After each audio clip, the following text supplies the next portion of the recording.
द्वारा बोले गए शब्द ऐसे बीज हैं जो सामने वाले के मन की मिट्टी में जाकर उगते जरूर हैं। कुछ ऐसा ही हुआ इन कहानियों के किरदारों के साथ। एक सहेली ने दूसरी सहेली से पूछा, कल शादी के बाद तेरा पहला जन्मदिन था ना, तो क्या दिया तेरे पति ने तेरे जन्मदिन का गिफ्ट? इस पर उस सहेली ने बड़े ही मुस्कुराकर और खुश होते हुए उत्तर दिया, कल बहुत ही प्यारे प्यारे गिफ्ट्स दिए मेरे हस्बैंड ने। वो पहले मेरे लिए फूल लेकर आए और उन्होंने बहुत ही सुंदर केक का ऑर्डर दिया था। हमने साथ में बैठकर कैंडल लाइट डिनर भी किया और सब डिनर मेरे हस्बैंड ने ही बनाया था।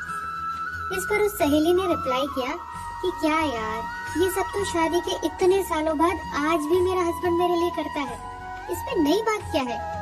क्या कोई गोल्ड की या डायमंड की ज्वेलरी नहीं दी तुम्हारे पति ने तुम्हें? तो दूसरी ने बड़ी मासूमियत से उत्तर दिया, नहीं यार, ज्वेलरी तो कोई नहीं दी मेरे हस्बैंड ने। तो पहली सहेली बोली, अरे ये भी कोई बात है भला?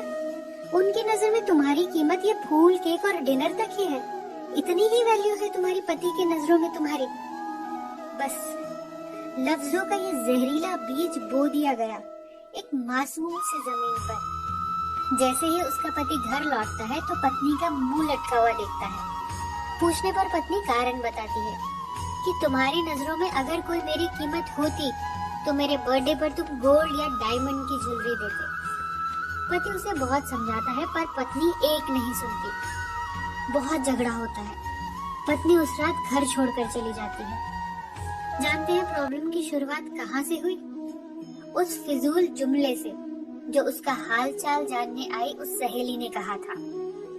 ऐसे ही एक साहब ने एक शख्स से कहा जो अपने बेटे से अलग रहता था, तुम्हारा बेटा तुमसे बहुत कम मिलने आता है, क्या उसे तुमसे मोहब्बत नहीं रही? इस पर पिता ने सफाई दी, नहीं नहीं, ऐसा बिल्कुल नहीं है। बेटा थोड़ा ज्यादा बिजी रहता है और उसके काम का शेड्यूल बहुत टाइट है और उसके बीवी बच्चे भी हैं, उन्हें भी वक्त देना होता है, इसलिए उसे वक्त बहुत ही कम मिलता है। फिर आदमी बोलता है, वाह, ये भी कोई बात हुई भला? तुमने उसे पाल पोस कर बड़ा किया, उसे इस लायक बनाया, पर आज तुम्हारे लिए ही उसके पास वक्त नहीं है। ये तो सिर्फ एक बहाना है।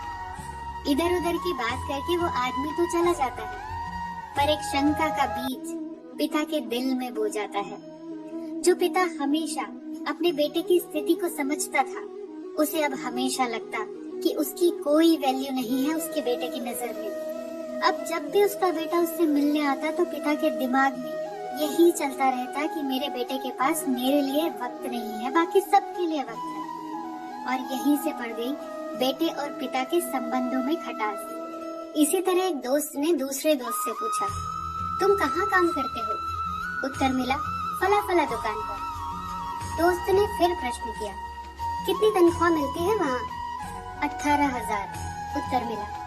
क्या, सिर्फ 18,000 रुपए?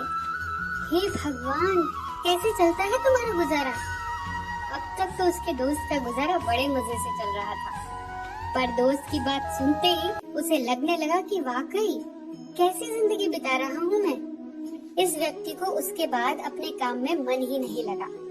मालिक से तनख्वाह बढ़ाने की डिमांड की, मालिक ने मना कर दिया, तो इस व्यक्ति ने जॉब ही छोड़ दी और अब वो बेरोजगार है।